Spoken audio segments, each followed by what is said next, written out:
So, I want to tell you a story. It's about me and my life as it is. My name is James Lewis Kennedy. Most people call me Jim. I have a mixture of Scottish and Irish roots. I like to think of myself as an intelligent and determined person. I have a strong work ethic and a well-developed sense of right and wrong. I generally don't put up with bullshit. My ancestors, if they could speak from the grave, would tell you about the determination of the Scottish people. Just look at the constant drive for independence that is still deep in Scotland today. My father was a man who did not put up with stupidity, and although he is no longer alive, I remember his lessons well. My mother is alive and well and lives in Arizona, far from the snow and rain of upstate New York. She lives with her sister, also a widow. I talk to her weekly. I have a younger brother and an older sister, but they are scattered across the country with their own families and busy lives. Now back to my dilemma. You see, a few months ago I discovered that my lovely wife of 9 years, Laura Grosvenor, had been seeing other men, yes, plural, for the past 4 years. It seems that one day she decided that I wasn't a good enough husband for her, and her needs exceeded what I could provide. I'm not one to cry into a beer, so I decided I needed information. And I got the information. From two sources. First source, an investigator. I paid to investigate my wife's extracurricular activities. For my $2,500, I received confirmation that my wife was having weekly intercourse with another man, with a guy named Jason McDonald. She was having fun with him, or he with her, at hotels, houses my wife was selling, and his apartment on the edge of downtown. We live in Albany, the capital of New York State. Second source, an attorney. Armed with information about my wife's activities, I contacted family law expert Leanne Miller, a friend of mine. Yes, I know, you get what you pay for, who told me that I would be at a financial disadvantage in a divorce. You see, I have two children, Thomas age 7 and Rebecca age 5, and the New York. State courts are particularly inclined to give custody to mothers, and it doesn't matter that the mothers are cheating whores. No, it doesn't matter at all. Judges in New York are more willing to award custody to the mother than to the father. For the father to get custody, the mother has to be a serial killer or worse. The courts are heavily tipped in favor of the mother. The father is almost always bypassed. The father's abilities as a parent are virtually ignored in any court proceeding. Judges are more likely to give custody to the mother, a drug-addicted prostitute, than to the father, a corporate lawyer. That's me, a corporate lawyer. My wife is not a prostitute, but you know what I mean. She's a real estate agent, dealing mostly in commercial and high-end residential real estate. Don't get me wrong. I believe that for the most part, mothers are wonderful people to raise children. But I also believe that fathers who love their children are also great at raising them. In my case, that includes my children too. So why shouldn't I be considered equally qualified to raise them? Not according to the New York State courts, no. To them, I'm automatically a deadbeat asshole. Bastards! And my lawyer managed to give me some particularly important advice. Do nothing. That's right, you heard me, do nothing. Because if I do anything to right the wrong of my wife's infidelity, I'll be the one who ends up getting screwed. I'll be screwed by the judge, screwed by New York State family law, and screwed by a court bent on infidelity. You see, popular opinion and historical precedent says that in a divorce my wife will out me. She can cheat on her lover and be rewarded for it. So my highly trained and very experienced attorney, that friend, gave me some wise advice. Do nothing. Or better yet, do the same thing my wife does. But don't get caught. Because even if my wife's cheating is discovered, if she has proof of my infidelity, the court will have an extra reason to screw me. Oh my God. Where does that leave me? In the ass, that's where. So I walked out of the lawyer's office, went back to my own office, closed the door, and sulked for the rest of the day. How could this have happened? What had I done wrong? Why did she do this to me? The feeling of failure plunged me into a deep depression as the realization of the state of my marriage hit me like a tsunami wave. It rolled over me and made me feel like I was drowning. I know that sounds silly, but that's exactly how I felt. I ran the one statement my lawyer kept repeating over and over in my head: do nothing. But how could I do it? And for how long? And when would I realize it was time to call it a day? What would happen then? The uncertainty of it all made me physically sick.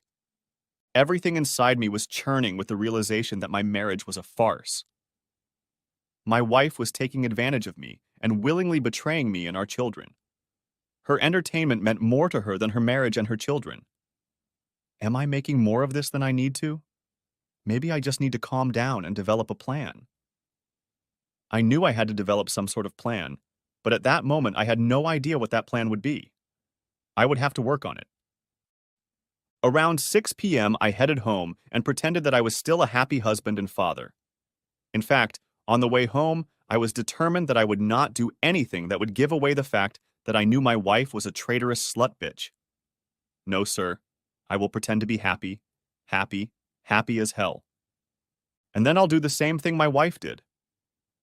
A week later, I went to see a psychologist, and he just looked at me and asked me about my relationship with my parents and if I hated my father. I quickly dismissed his psychobabble and decided I would do it this way: lay out my problems on e-paper. And so, a few months later, after some mental anguish and coming to the realization that I had to do something to feel better, to bring justice to this shitty situation, I found myself in a friend with benefits position with a woman I used to work with. She is an attorney at the same firm where I work. Divorced, has 2 young children in elementary school. Amanda Stewart is a year older than me. She's tall, slender, very fit and beautiful, and I still can't figure out why she's so interested in me. After all, she can get almost any man just by wagging her index finger at him. Don't get me wrong, I'm not exactly a fat, ugly asshole. Quite the opposite. I'm 6 feet tall. My weight is 165 pounds, and I'm in good physical shape. I run, bike, and work out regularly. I have a full mop of brown hair, all my teeth, I wear glasses just for reading. I'm not terribly ugly, and my wife was the only one who wanted to start dating me. As I found out in a casual conversation with Amanda, she had given up on the idea of being happy at the same time as being married. After much soul-searching, she had come to the conclusion that her husband was not the right person to marry, and after working to keep her relationship with him intact, they both decided they didn't want to be married to each other. It wasn't until later, when we became friends, that I found out that the father of her children was not her ex-husband. That was the main reason for their divorce. I can understand how that could be the reason for the breakup of a relationship. It would be the same for me if I found out I was not the biological father of my children. But that's not my problem. After all, I had a DNA test done. So I'm taking advantage of Amanda's needs. It just so happens that her needs and mine are the same right now. She's smart and sophisticated, the kind of woman a man can fall in love with simply and easily. I don't feel pressured with her, not like with Laura. We don't invest much in each other, not emotionally. Maybe the relationship Laura has with the guy she's having fun with is the same. But I'm getting ahead of myself. I figured that if Laura ever decided to give up her affair with her lover, I would do the same. But there was no indication that this was in her future. Periodic checks by my investigator confirmed that my dear wife was getting at least once a week from her lover, so I decided I needed to get STD tests to make sure she wasn't bringing home any unwanted germs. The tests, thankfully, have always been negative. Now I have a few things to explain. My wife's name is Laura Grosvenor Kennedy. At work, she's called Grosvenor. She thinks it's a little more highbrow than Kennedy, but you have to agree that Kennedy's surname is almost royalty in the United States. The Grosvenor surname, on the other hand, goes back centuries to England, and she considers it more noble. It might attract more elite clients who would want to do business with the firm she works for. We are both 34 years old, and as I mentioned, we live in Albany, in a very nice neighborhood called Pine Hills. Our house is near the university and close to downtown and the metropolitan buildings. It doesn't take me long to get to work, just a few minutes. Laura's office is near mine downtown, but since she has to leave the office often, she drives her car to work. I drive a 3-year-old Subaru Outback, and Laura has a new leased Mercedes. On the surface, we lead perfectly normal lives. We are busy with the kids, careers, and all that daily life requires of us. The house is about 80 years old, but has been thoroughly updated and renovated over the years. It is a 3-story home built in the Queen Anne Victorian style. There is so much space in the house that we could spend all day in it and not see each other until just before dinner. We have 5 bedrooms and 6 bathrooms and 2 little closet space. There are storage closets in the basement and on the 3rd floor, so that's where we keep spare clothes, Christmas decorations and boxes for Halloween decorations, costumes, and sports equipment. I have a detached 2-car garage at the back of the property that also stores gardening tools. Laura is constantly painting or remodeling something. The small bedroom next to the master bedroom had some walls knocked down and became a walk-in closet for the master bedroom. It had that upper-middle-class homey feel to it, and we thought we were doing well. Or at least I thought we were. I was clearly wrong. Laura was missing something. Some time ago, I started piecing together little things that one day added up to a suspicion that Laura was having an affair on the side. She was very good at hiding it. When she came home, it was almost impossible to see any outward signs that she had spent 2 hours after dinner having fun with her boyfriend. We made dinner for our family and talked about the day we had spent. We made plans and discussed the schedule for the next few days. It was all painfully routine and boring. Maybe that's just the way it was. Normal and boring. No excitement. Everything was fine until I discovered her second cell phone. I was looking in her purse for her car keys to move her car since it was blocking the garage door, and I needed to move it aside to get some shit out. And there it was. It was turned off. Then I turned it on. It was secured with a 6-digit code to open it. I typed in a few digits, but nothing came out, and after the 4th try, there was a warning that if I entered a 5th wrong code, it would block me from trying again. I decided I didn't want her to know I was fiddling with it, so I turned it off and put it back in my bag. For a while, I racked my brain trying to figure out why she would want a second cell phone. Every conclusion I drew suggested that she was hiding something. What exactly, and why was the $64 million question? It plagued me for days. I analyzed every aspect of our lives, our marriage, and our work, trying to find the answer. In the end, I decided not to bring it up, but to get more information. That's when I brought in an investigator. What they told me was my biggest fear. Laura clearly wanted more. She wanted a thrill in her life, and I wasn't the guy she wanted that from. I mean, if you're bored, the normal thing to do is suggest a change of routine. Start a new hobby, go on a trip, volunteer for some good cause, and maybe get active in the community. But no, Laura decided to start having fun with another guy. How am I supposed to deal with this? I racked my brain for a solution. The lawyer in me understood that I needed to approach the case as logically and unemotionally as possible. But that didn't take into account my children. With the unemotional approach, I had to confront Laura and demand that she end it under threat of divorce. But what if she decides she doesn't want to stop? What then? What if Laura decides she wants a divorce and fights for control of the children in a protracted battle? Who wins and who loses? Well, the lawyer in me can tell you that we will all lose, everyone except our legal representatives. They win for $300 an hour while we fight. Over who gets what furniture and how many minutes each of us gets to spend with the kids, on what days and where. No, the kids lose first, and so do Laura and me. No, if we break up, it will be done on mutual terms and in a way that doesn't burn everything down. Thus, I went back to what my own lawyer had advised. Do nothing. I pondered this for several weeks, all the while trying to figure out why my wife chose to have fun with other men. What were my shortcomings? Was I paying enough attention to Laura? Had the romance disappeared from our marriage? Was I just too stale and boring for her? The self-doubt was killing me. But as I tried to make sense of it all, I decided I needed to step up my game a little. I had to do something. What exactly? It wasn't immediately clear at that moment, but I got started.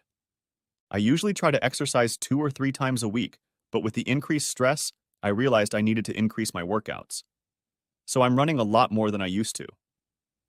I get up at 5 a.m., put on my sneakers, and head out to the treadmills in my neighborhood. In the last 2 months, I've lost about 8 pounds and about 2 inches off my waist. I also go to the gym that is in my neighborhood, which is right next door to my office. 2 days a week, I go there and work out at the gym. I've had a few sessions with an instructor to push me and make sure I don't injure myself early on by trying to pump too much iron. I started with lighter weights and gradually progressed to harder weights. It was a slow process, but I started to notice an increase in upper body strength. Since I had become unattractive to my wife, I wanted to try to increase my attractiveness. By improving my fitness, I wanted to let her know that I wanted to be noticed. It was something like, "Look at me. I'm trim and desirable. I have 6-pound abs," or something like that. I tried taking her out for romantic dinners alone, but her damn cell phone kept buzzing and ruining the mood. I tried sensual massages in bed with warm oil, candles, quiet music, and wine. Once again, that damn phone ruined everything. I tried turning it off, but when she caught me, she complained that she might miss an important call or an email from a client. Everything I did ended badly. Anyway, we all got used to the new routine. And I have to admit that even it became routine and boring, at least for me. What was the point? Laura and I kept secrets from each other. She got them from Jason on a regular basis, and I'd started a revenge relationship with a woman who until a couple years ago had been a serial cheater. So all my notions of taking the moral high ground were now proven to be a myth. I was just as bad as she was. But somehow it felt like the right thing to do. 6 months later.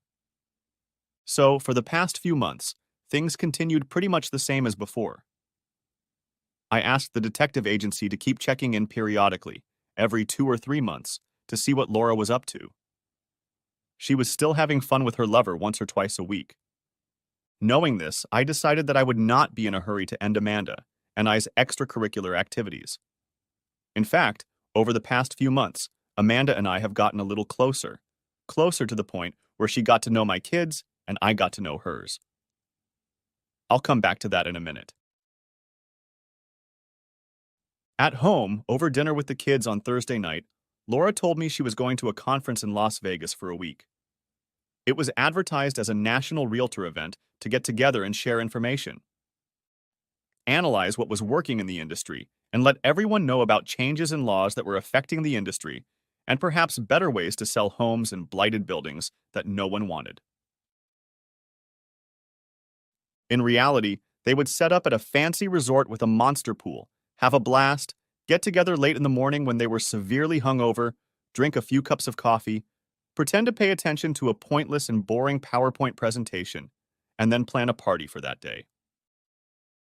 Her realtor conventions were always thinly disguised party weeks. I knew this one would be no different, so I decided now was the time to change things up a bit. Time to show Laura what she was risking.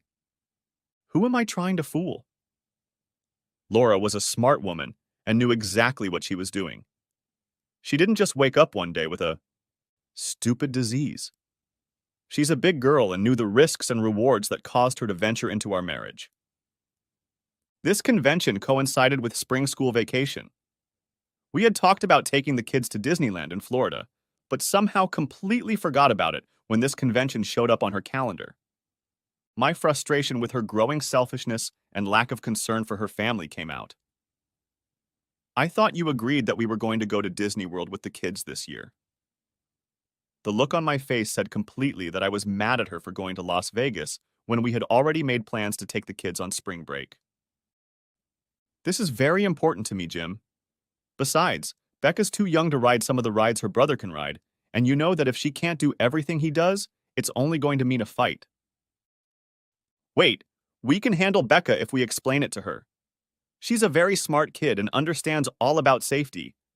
I really don't understand why you're putting another real estate deal ahead of your family. She let out a huge disappointed sigh and rolled her eyes. The company wants me to go, and they've already booked the flight and hotel, so I don't want to talk about it anymore. I'm going to the conference period. The rest of the night passed very quietly in the house. After putting the kids to bed, I took a long hot shower and went to bed with a million thoughts in my head. I didn't sleep very well that night, but an idea occurred to me. Some kind of fundamental justice, it seemed to me. So a couple of days later, I talked to Amanda and pitched her the idea of the two of us going to Disneyland in Florida for a short vacation, my kids and hers. I hadn't said a word to Laura about it. After talking a bit about logistics, Amanda and I decided that's what we would do.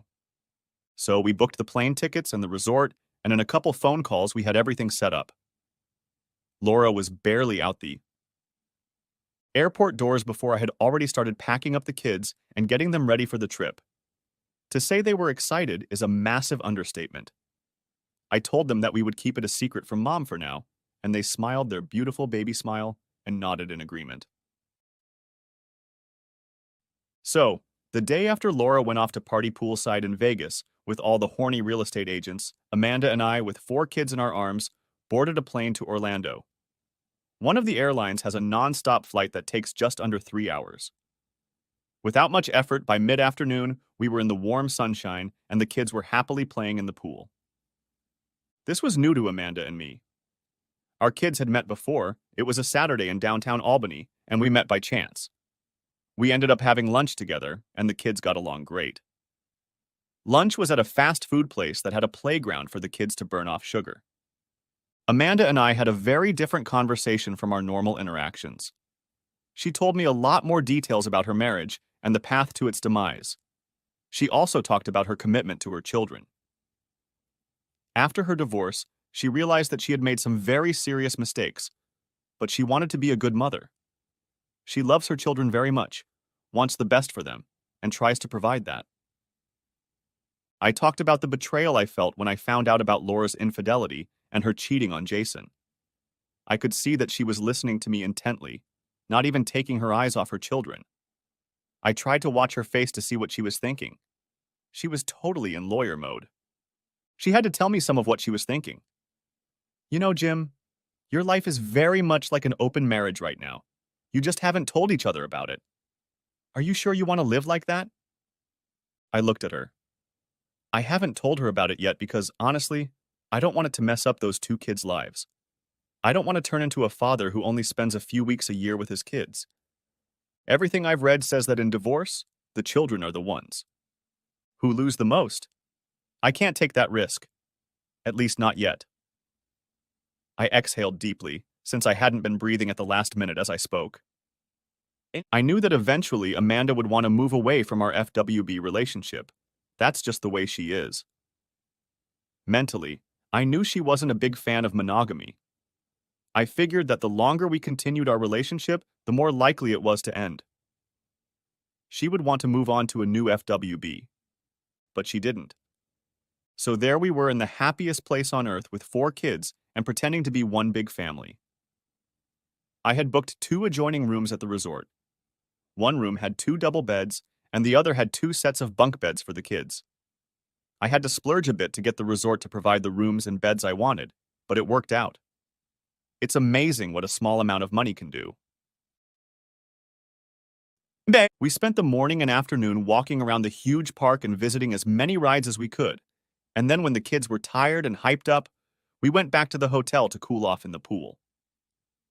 By the time dinner was ready, the kids were ready for bed. This meant that Amanda and I could enjoy time alone, and we usually had a drink and a meal and then each other. The 5 days at Disney World were great. The kids saw everything, including a day at SeaWorld, did everything they wanted to do, and were sad to leave when we got home and back to school. I had to go back to work. Amanda needed to go back to work. Laura was also coming home to get back to her regular routine.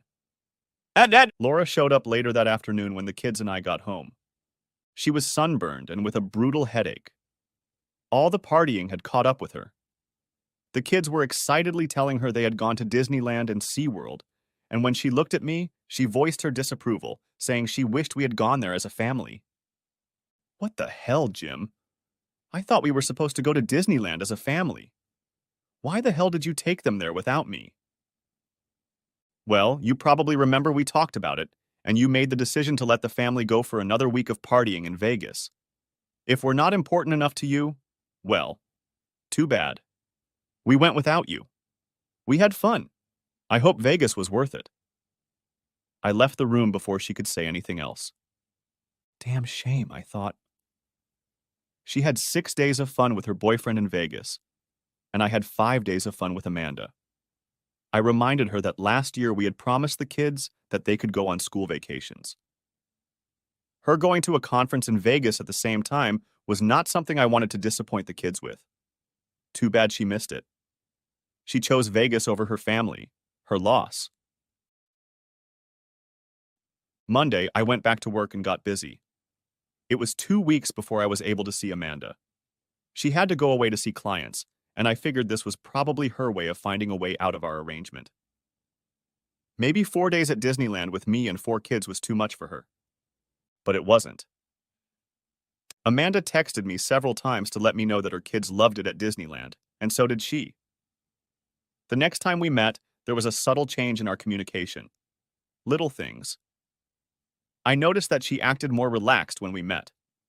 Nothing had changed with Laura. The investigator's latest report confirmed what I already knew. Laura was still seeing her lover on a regular basis. So I decided I would stick to my schedule. Don't get me wrong, we had a pretty rigid Saturday night schedule. But Laura seemed to take every opportunity to invite someone over to our house or offer to do something, and then later that night say it was too late and that she was too tired. We ended up doing it once a month, if at all. I tried my best to pretend to be an understanding husband, but eventually my give and take factor became very weak. Laura was the one who started the journey, and I was good at anticipating the potholes. Next chapter. 8 months later. So, there have been a few changes in my life. Wow, that's a lot of changes. So many changes that I don't know where to start. So, the first big change. About 7 months ago, Laura announced to me that she was pregnant. She broke the news to me about a month after the convention in Vegas. I am almost 99% sure that I am not the father of the child. She and I had had so little contact in the months before that the likelihood of it being my baby was slim to none. Nevertheless, I planned to wait until the baby was born and take a DNA test. A local lab in Albany would have the results in 24 hours. Laura is now heavily pregnant and, although still working, has greatly reduced her work hours. She still sees her boyfriend every week, and that has not changed. If the DNA tests confirm my suspicions, I hope there is room in his one-bedroom apartment for Laura and their baby. After Laura announced her pregnancy to me, I met with the lawyer again and reviewed my options. A DNA test to prove parentage was important, or I would likely be paying child support for years.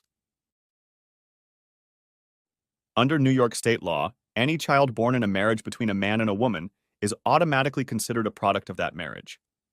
Therefore, this means that the law considers me the father unless I can prove otherwise. So a DNA test, once the baby is born, will be on my personal priority list. My attorney suggested other tools to use after the baby is born when the DNA test proves parentage. More on that later. Next chapter. Laura. I'm in deep shit. I'm pretty sure I got pregnant in Vegas at a convention. There was a guy there that I've seen at other conventions, and I've wanted to sleep with him before, but I've never had the courage to do it. This year, I let alcohol and my own sanity take over and had fun with him. For 3 days. It was a mistake. It compounded my previous mistake when I was busy and forgot to refill my prescription for birth control pills last month. I thought it would take me more than 3 months to get pregnant even without the pill. At least that's what the literature that came with my prescription says. But in the fine print, it also says that women on the pill can get pregnant sooner in rare cases. Apparently, I was that rare case. When the baby is born, it will be clear to Jim and everyone else that he's not the father. Shit. What am I supposed to do now? My husband will disown me. He'll probably kick me to the curb. I suppose I deserve that, but still, we are a family and I deserve some consideration. I will fight for my kids and threaten him if I have to. I want us to be a family. If I can convince Jim to forgive me and be a father to this child as well as our other children, then maybe we can get through this. Maybe. Confess now or wait. Next chapter. Amanda. I learned a big lesson from my short marriage to Michael. His new wife, Rebecca, was the benefactor of my stupidity. She waited and watched me self-destruct and then moved in with him and took Michael for herself. She was patient and careful, and in the end, she won. And I decided to follow her example. But then I wised up. I decided to bide my time and, when the time was right, make my move. I wanted a husband, a man who would be mine, and I was ready to be faithful to him. Jim was everything I wanted to see in a husband. In many ways, he is very similar to my ex-husband Michael. His sense of loyalty to those who are loyal to him is very strong, and his sense of duty to his children is carried by him. Perhaps it is his Scottish and Irish heritage. Nevertheless, I decided to wait and see if his wife would. Burn the marriage down, and if she did, I would be ready to make my move. Well, the time has come. You can criticize me for my past, fair enough, but I have learned my lesson, and I do need a new life with a man I can be a wife to. I don't want to say I'm a perfect person now, I'm definitely not. But I have become a different person. Last year, when I got to know Jim better and saw what he was really like, I decided he could be the one. A trip to Disneyland with all the kids pushed me to make a plan. I didn't really have to do anything. All I had to do was bide my time, let Jim know how I felt about him, and prepare for the next step. My kids were already asking me if Jim's kids would be their new brother and sister, and if Jim would be their daddy. It couldn't be clearer. Next chapter. Jim. Laura called me at the office to tell me that her water broke. I rushed home, grabbed my hospital bag, made a couple calls to have the kids picked up after school, and we headed to the hospital. Baby number 3's labor is usually much less than baby number 1 or 2. The doctor told us that he thought this baby was going to be large, so we shouldn't expect labor to be fast. Doc was wrong. The labor went faster than they expected. It was only a few hours from the time we arrived at the hospital, and the baby girl was born. Yes, a girl. And what was our surprise? The doctor who delivered the baby was wide-eyed as she handed the baby to the nurses to clean her up, weighed and measured her, made sure all airways were clear, recorded all vital signs, and wrapped the baby in a warm blanket. The doctor tried to watch my face closely as the nurse handed the baby to Laura. My suspicions that I was the baby's father were immediately realized. Laura took her daughter in her arms, and the look on her face as she got a good look at the baby, I will never forget. She looked at the baby and immediately shifted her gaze to me. I think the look on my face speaks for itself. My expression was blank. My mouth was tightly clamped shut, and now I was about to learn the truth. I heard Laura sigh, realizing that her promiscuity had been exposed. I turned and left the room. I heard Laura call my name, but I ignored her. I walked over to the nurse's station and asked for forms to fill out the birth certificate information. I filled out the form carefully, making sure I put in Laura's name and date of birth as well as all the other information. When I got to the father's information, I wrote an unknown and left it at that. The nurse took the forms from me and looked over them cursorily, and when she got to the father section, she looked at me. I just nodded and turned to leave the hospital. I never went back there again.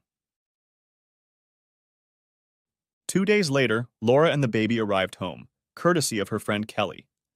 She was curious as hell to know what the story was.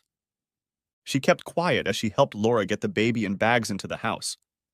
When she saw me, she didn't say a word, just nodded at me as if to say, "It's your problem now, good luck."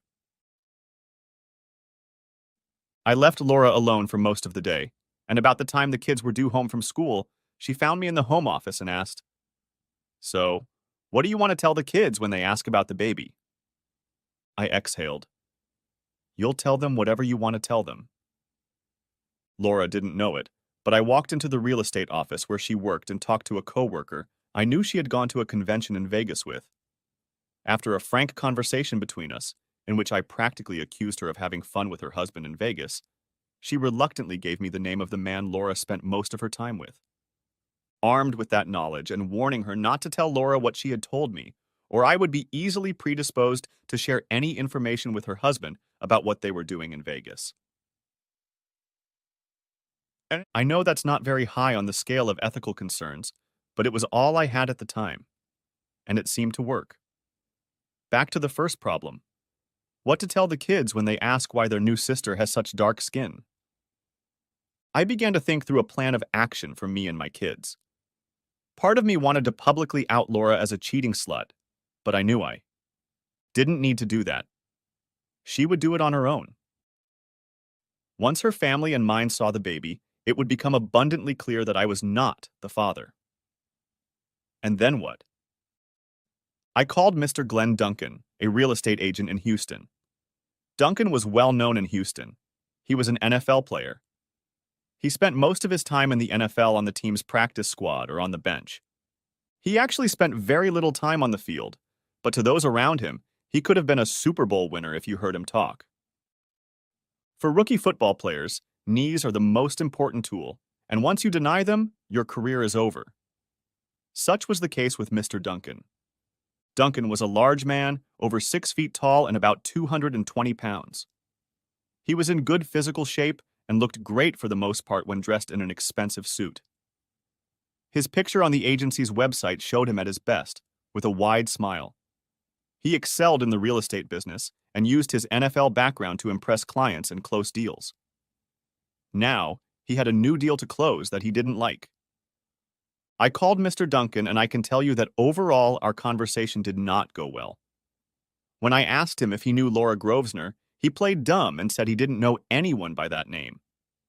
He also couldn't remember if he had been to the convention in Vegas last year, and that he was very busy and had to leave. In parting, I told him that Laura would be contacting him about his newly born daughter and that I would be asking the court for a DNA test. There was dead silence on the phone. I also asked Mr. Duncan to confirm his home address and phone number so that the court order could be delivered. At this point, the phone line suddenly cut off. Gee. Mr. Duncan has Mrs. Duncan and 3 little Duncans at home.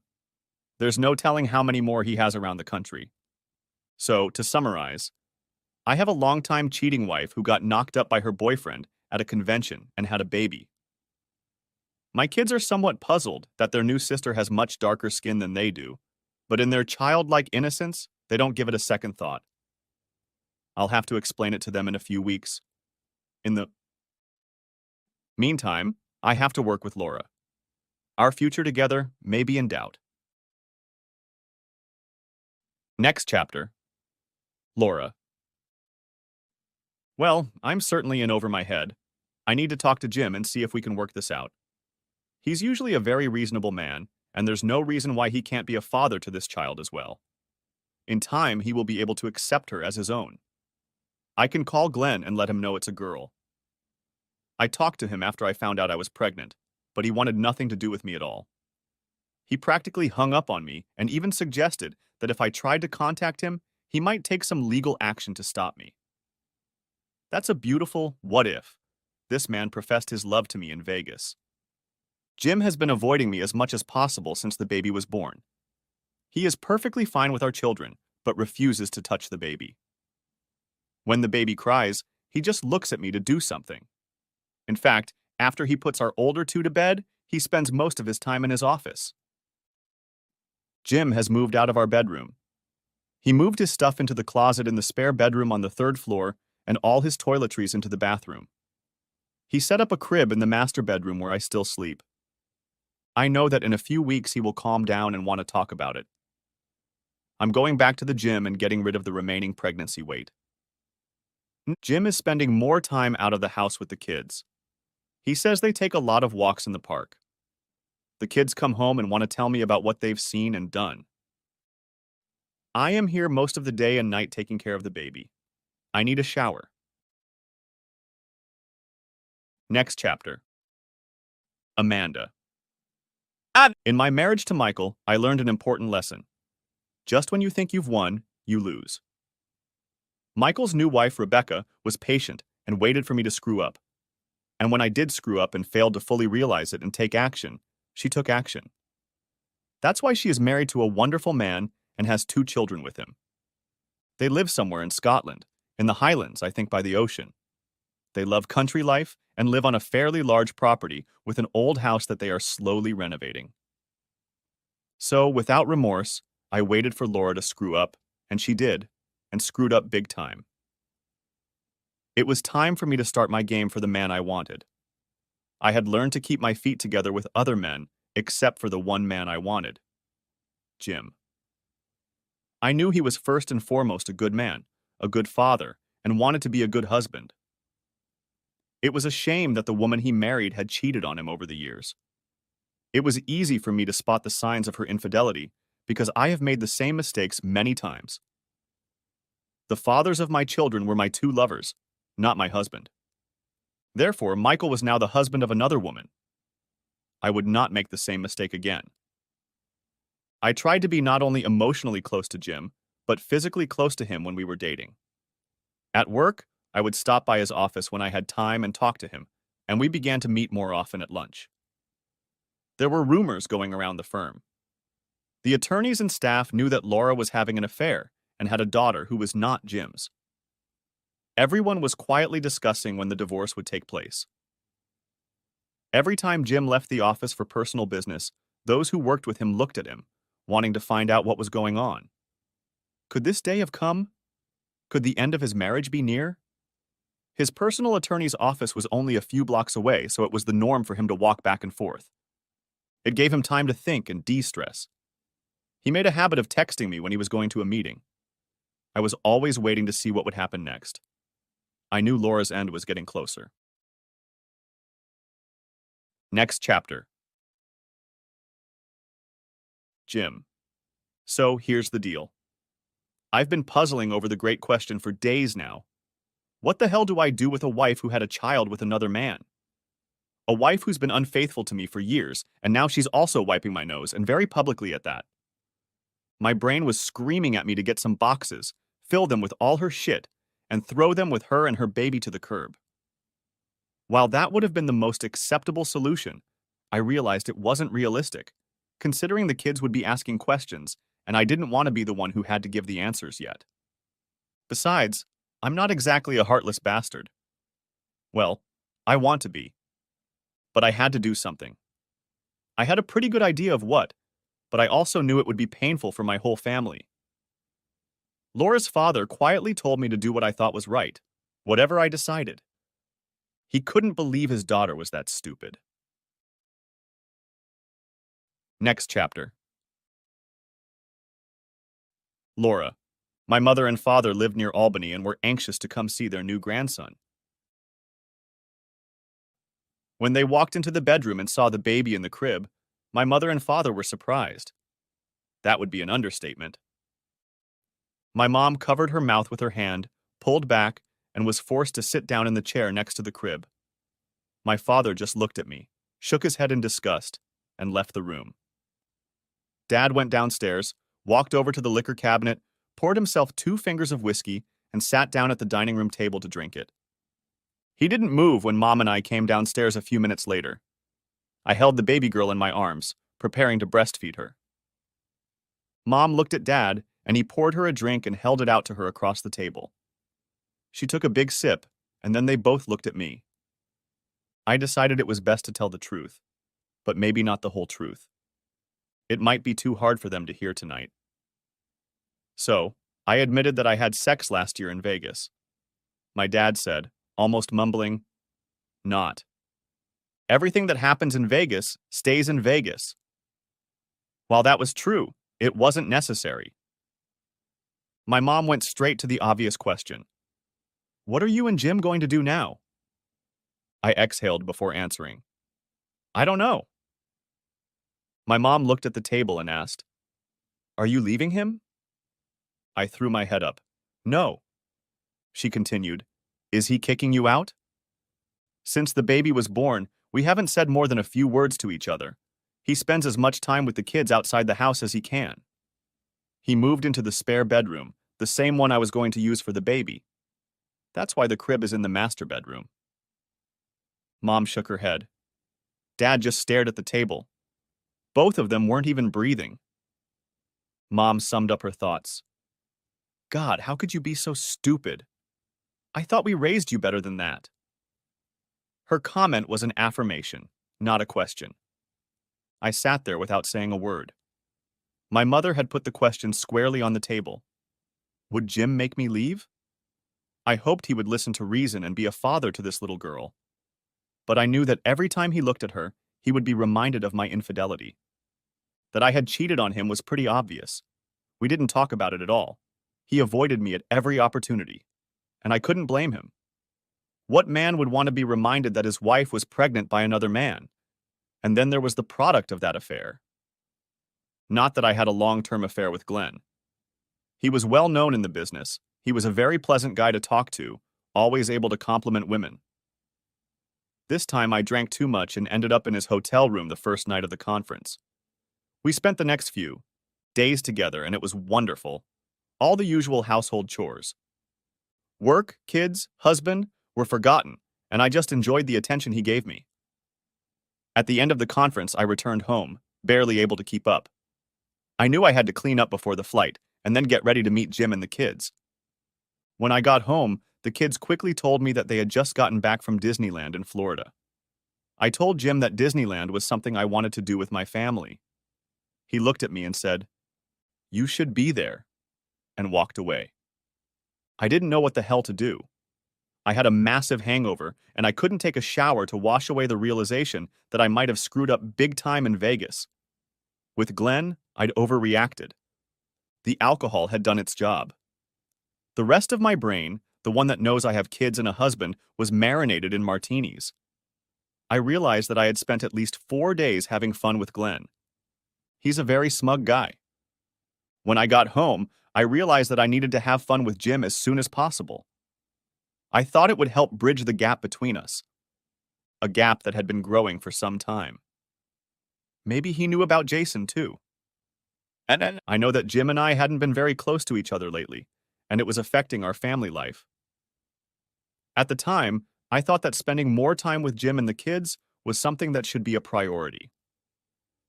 A few weeks later, my period disappeared, and I started experiencing morning sickness.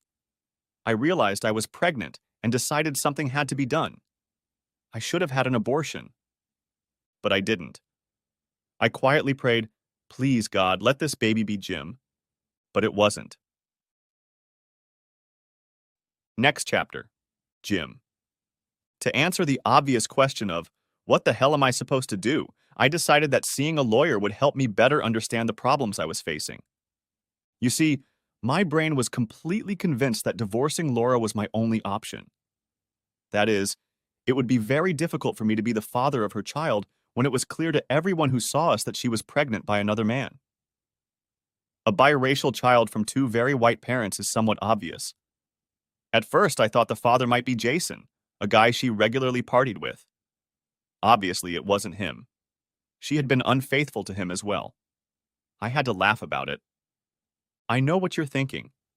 This is the 21st century, and my attitude is extremely racist. It has nothing to do with race. It has to do with the fact that my wife got pregnant by another man. The child is innocent in all of this.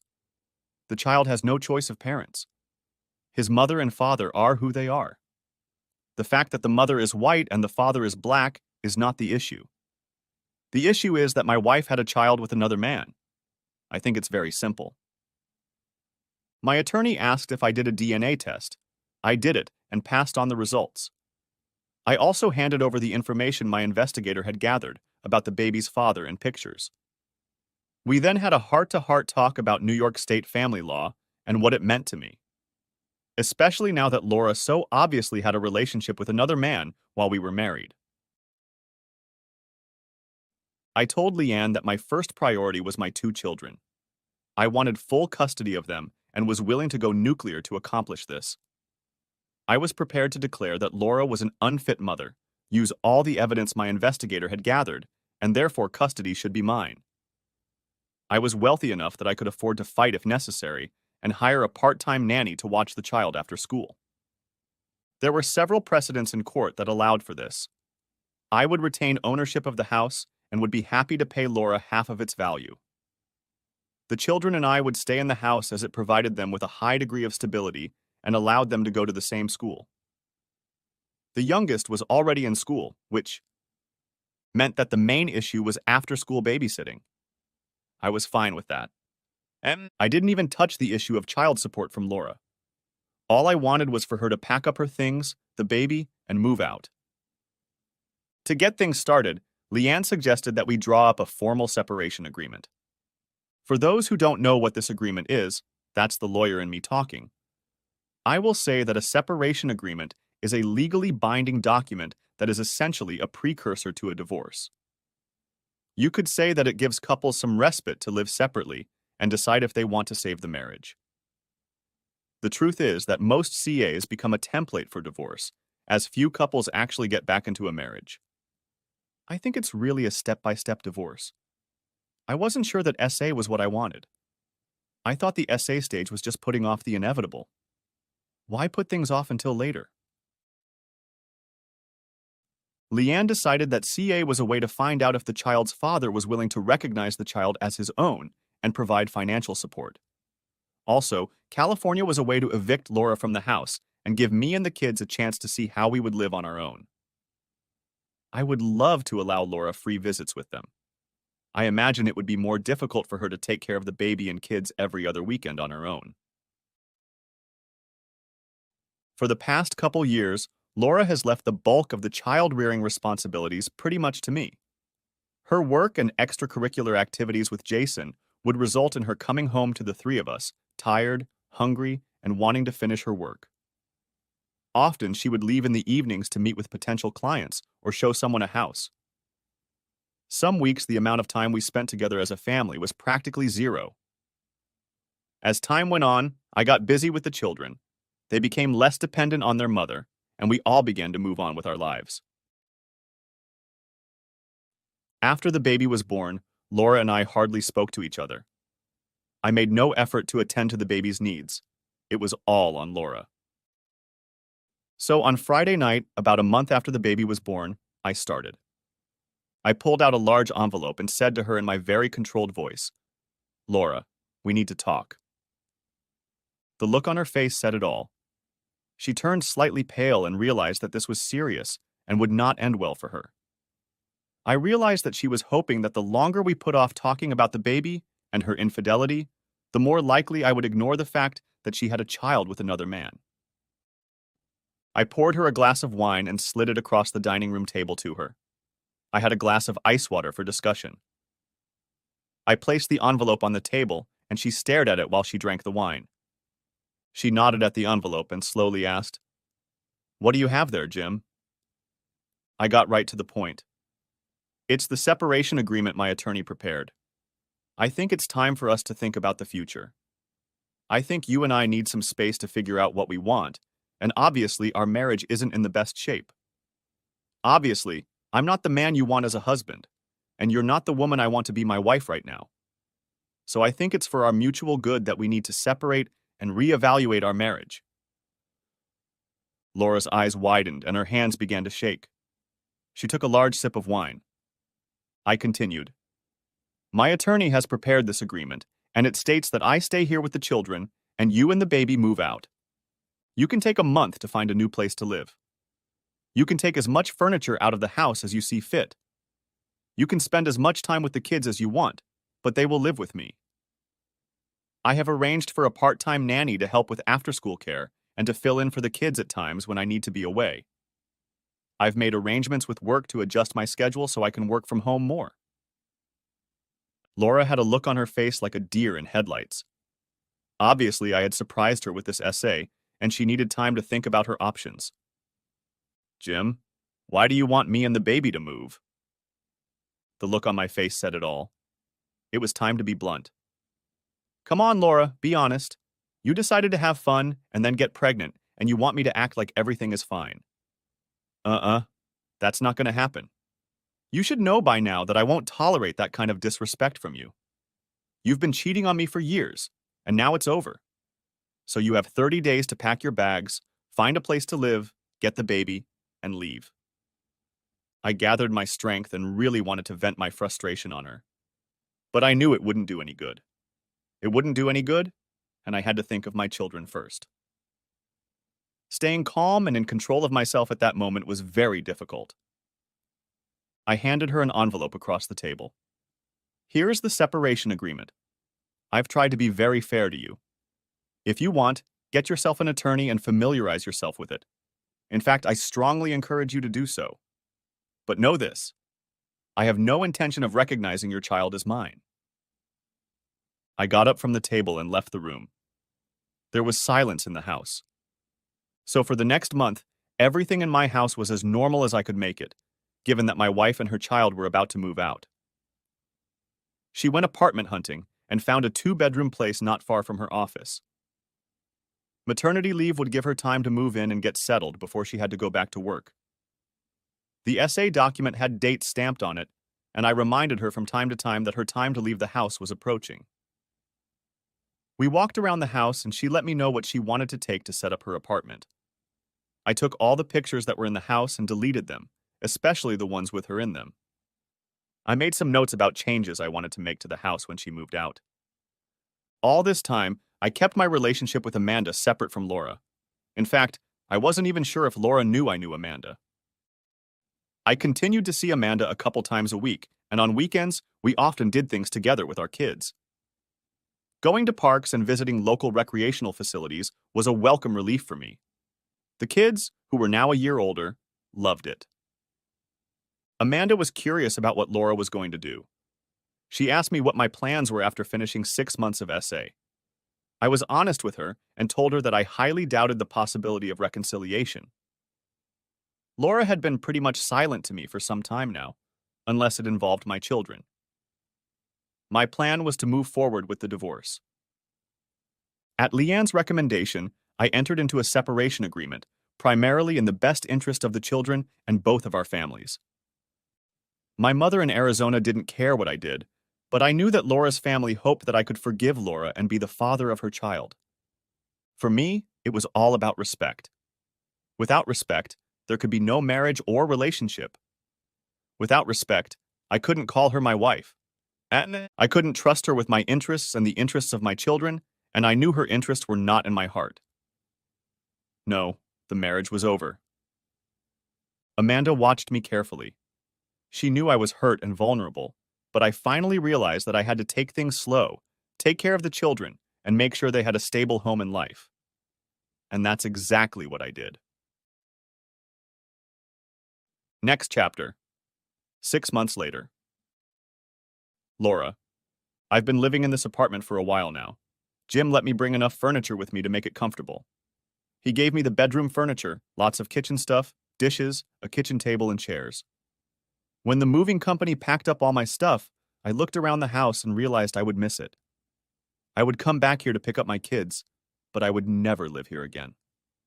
It was painful to realize that my stupidity had cost me my family, my home, and the life I thought I would always have.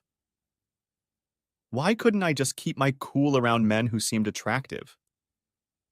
Then, I decided that I could have fun with them, and as long as it was done away from Jim, there would be no problem. Everything was going great. Until I got pregnant. Now I live in a 1-bedroom apartment. I'm pretty much a single mom, and I have no time for a social life. I haven't had any in months. I have to go back to work next week, which means I have to look after the baby. My family has pretty much stopped calling me. People in my office saw me off with strange looks when I went there a few weeks ago. I haven't been able to shed the post-pregnancy pounds as quickly as I'd like, and money is tight. I had to give up my leased Mercedes, and now I have a Volkswagen. I noticed that Jim still drives his Subaru. Some things don't change. He is the stable rock that I have become accustomed to. I expect to get my divorce papers delivered soon. The separation agreement expires in a couple weeks, and as far as I can tell, Jim has no intention of forgiving me or reconciling. I tried to talk to him about it the last time I saw him when he was picking up the kids for the weekend, but he just looked at me, turned, and walked away. I understand what he means about respect. I'm just realizing it a little late. Next chapter. Amanda. Well, it's time to take action. The man I want is now divorced from his ex-wife and is easily adjusting to single parenthood. Jim is so organized that he manages to keep up with the kids, work, home, and even a social life. His social life consists mostly of me and my kids, and that suits me just fine. We spend a lot more time together and do things almost as a family. My kids and I started spending more time at Jim's house, even sometimes staying at his house on the weekends. I realized that I wasted my time with Michael, and I don't want to make the same mistake with Jim. Michael was a good man and would have been a great father to my children. It's too bad he didn't become their father. My sense of self-worth was so great that it overrode common sense, and I decided I could have my cake and eat it too. So I had ongoing relationships with several different men, and then the big thing happened. I got pregnant, and twice. When Michael found out and confronted me about it, I blanched and refused to talk to him. He walked away and said that if and when I was ready to tell him the truth, I should call him. I was so ashamed of myself for not calling, and he stopped waiting. Eventually, when I found the courage to talk to him, he had already left and found a woman who loved him, and only him. I was so stupid. I wouldn't make that mistake again. Now the man I wanted was free and could be mine, and I could be his. But then a new complication arose. Next chapter. Jim. So now I'm divorced. I'm a single father with 2 growing children. I'm a lawyer specializing in business and tax law. It's boring as shit, but it pays really well. I work from home part of the time so I can be with my kids to do all the important day-to-day stuff. I get home from work around 4:30 so I have time to make dinner, help with homework, and many other things they do. Laura is seeing the kids less and less often. She has gone back to work, and since she has to be the mother of a newborn, she has little time to see the other children. I remind her that the kids miss her and that she has to make time for them. But with her schedule as a real estate agent and weekend home opening events, that means she spends less and less time with them. There's not much I can do about that. So I plan a lot of outdoor activities. Amanda and her kids are often with us, and if you didn't know better, you would think we were one big happy family. And then everything changed. Next chapter. Amanda. All the signs and symptoms are there. This morning, my usual cup of coffee that I start the day with didn't want to down. Damn. My head was in the toilet when breakfast suddenly appeared. I washed my face and freshened up, then got the kids ready for school. On my way to the office, I stopped by the neighborhood pharmacy and bought a test kit. You know the one. Part of my brain was saying, damn, damn, damn, damn, as I knew what it meant. Nervous, I put the test in my briefcase and headed to work. All day, all I could think about was getting home and peeing on the thing. When I got home, I waited until the kids had gone to bed. Then I went into the bathroom and closed the door. I don't know why I closed the door, since my bathroom is adjacent to the master bedroom. But I closed it anyway. Inhaling and exhaling, I took it out of the package and got ready to pee. I put it under the jet and then set it aside for it to do its testing trick. I cleaned myself up and went downstairs to the kitchen. Why? I don't know. I was nervous. If the test showed what I thought it would be a very important step in my and Jim's relationship. It would be the make or break moment. I went back into the bathroom and with trembling hands picked up the small piece of white plastic. Oh my God. Next chapter. Laura. I thought about trying to talk to Jim and convince him to come back to my bed, but he won't talk to me. What am I supposed to do? Jason, the steady lover I broke up with a few months ago. I heard he's dating a graduate student and it's serious. She should watch her back. Between the baby and work, I have no free time for a social life. I don't like going to clubs with my work friends because it's impossible to know who you'll meet there. I mean, really, what can I do? So I decided that my husband would be a solid option. I mean, I still love this man. He's the father of my two children, and I know deep down he cares about me. I decided that I had nothing to lose by trying to talk to Jim. I needed to plan this carefully. I needed our meeting to take place in a neutral place, and I needed to make sure I didn't have a child with me. So I decided to take him out to dinner at a restaurant I knew he liked. There is a restaurant downtown called the Beer Barn. The name is a little misleading. It's a very classy yet casual place with a good menu of the kind of food Jim likes and a staggeringly long list of beers. I know he really likes the place, so I decided to suggest he meet there. I called him and suggested we meet. Surprisingly, he agreed. Since Emma was born, we had hardly exchanged a few words with each other. So I had to be very careful about this important meeting. It was a last-ditch effort to save a broken marriage. The paperwork was complete, but I believed we still had a chance. As long as we still have children, we still have a chance. And I still need one. Next chapter. Jim. I was torn between going or not going to see Laura. At the end of my internal debate, I decided I had to get over my frustration and talk to her. The kids were my first concern, and this attempt by her to talk to me could be related to something she needed to tell me. And while she could have easily relayed her concerns about the children through her attorney or even called me, I believe we could have been adults and talked face to face. So I decided to meet her at the beer barn, but I figured I'd bring some helpers with me. Next chapter.